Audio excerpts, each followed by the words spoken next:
So what if I were to tell you that the bunker shot, in theory, is the easiest shot in golf?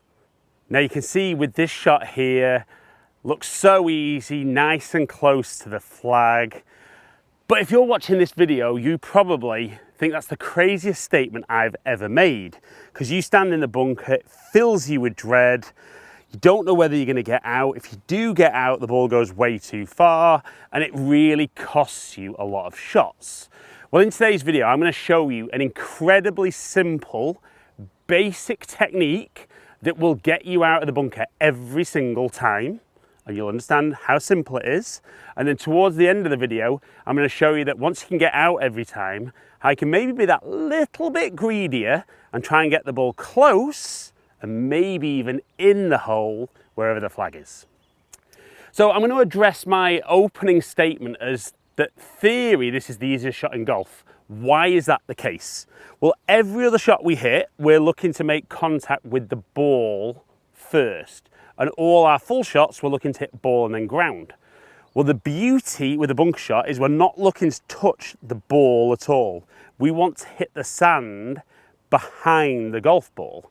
And by making a couple of little adjustments at setup, it becomes incredibly easy to make sure you hit the sand first.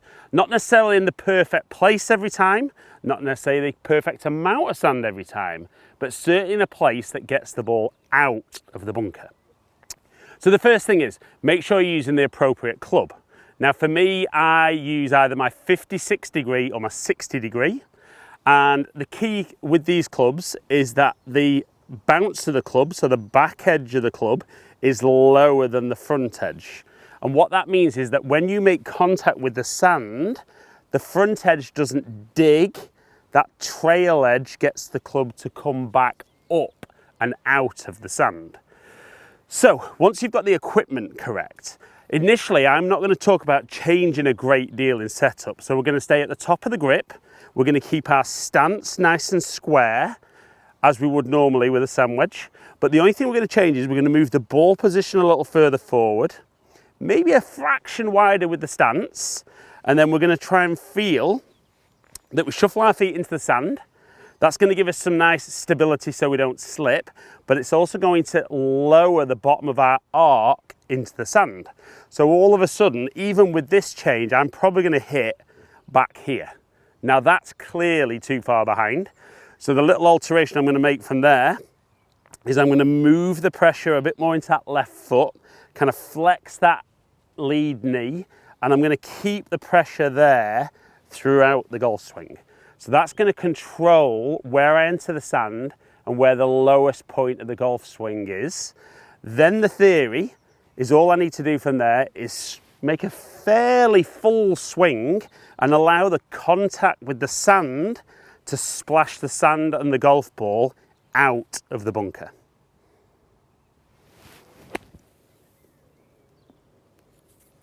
Very, very simple. Okay, so particularly when you're practicing your bunker shots, this is something that I want you to actually work on without even hitting a golf ball. So you're going to set yourself into the sand, as we've discussed, slightly wider, a bit more pressure on that lead foot, keep it there, nice square club face. And you're just going to practice making some swings, touching the sand, and feel how you take that nice amount of sand. Some people will naturally take a little bit more, some people will take a little bit less. But you're just going to make that swing and get used to the club interacting with the sand. And the fact that you can actually put quite a big swing on that, not get the sand to go very far, therefore the golf ball itself won't go very far. And if you can get used to that feeling, the beauty is the golf ball becomes even less relevant in a bunker than it is on full shots. And I've done a couple of videos, I'll put one up in the top there, about how focusing on the ball can be such a killer with the long game. Well, this is great because actually we're not looking to make contact with the ball at all, we're looking to hit the sand. And once you can get that feel of how the club is interacting with the sand, you get that ball forward, wide stance, pressure left, touch the sand, and we know that ball's going to come out nice and easy every single time. Okay, so that was basic technique of just, if you're one of those golfers who goes, I'm in the sand, it's end of the world, I just need to get out and have my putter on it, that first part of the video is the bit you first need to get good at. Now, if you're one of those golfers who said, that's dead easy, so simple, like you've said, now I want to know how to hit maybe that shorter one or that longer bunker shot so I can get closer to the flag. So the two variables for me, when you're looking at controlling distance, are loft of club and then speed of the swing or length of the swing, which then influences the speed. So if I wanted to hit a higher, maybe even shorter shot, doesn't have to necessarily be higher, I would go from my 56 to my 60, and I might even then just open the club face that little bit. Now, when you open the club face, it adds a little bit more bounce to the club. So you do have to be a little careful. If the sand's very firm and compact, maybe still keep that club face fairly square even with 60. But if I'm going for that shorter bunker shot now, I would probably just add a tiny bit of loft, then grip the club. I'm still going to stand fairly square. I'm going to set up very much the same way. Maybe just going to give myself an inch or two more from the ball, and I'm going to lower the handle slightly, which is going to get the club face looking more at the target. So everything's pretty square, handle a bit lower, pressure left. I'm going to take a little bit of length and speed out the swing, but still keep the shot very, very similar.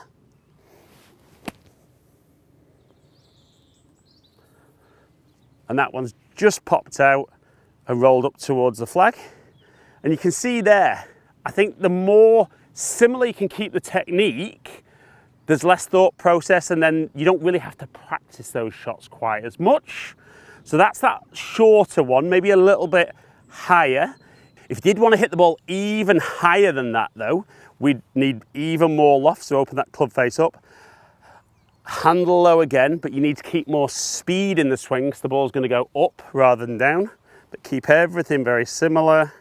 Pressure left, lots of speed. And that one's super high and soft landing. And I think the final bunker shot that, particularly when you listen to the commentators on TV, that longer bunker shot, maybe that 20, 30 yard bunker shot, golfers get very confused as to, do you play it as a bunker shot or do you hit the ball first? Well, for me, like I said before, you just change loft, maybe change speed. So I'm going to go from my 56 normally, 60 for the higher and shorter ones. I'm going to go down to my pitching wedge, maybe even my 9-iron or 8-iron. Now, because there isn't as much bounce on these clubs, I'm going to have to just open the club a little bit to give some bounce and play it with that nice, simple technique. So once I set up with that club, keep that technique nice and simple.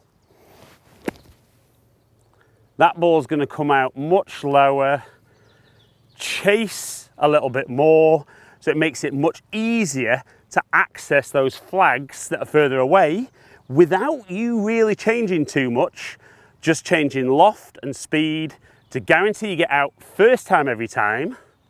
And if you're extra good at that, can you get nice and close or even in the hole from time to time?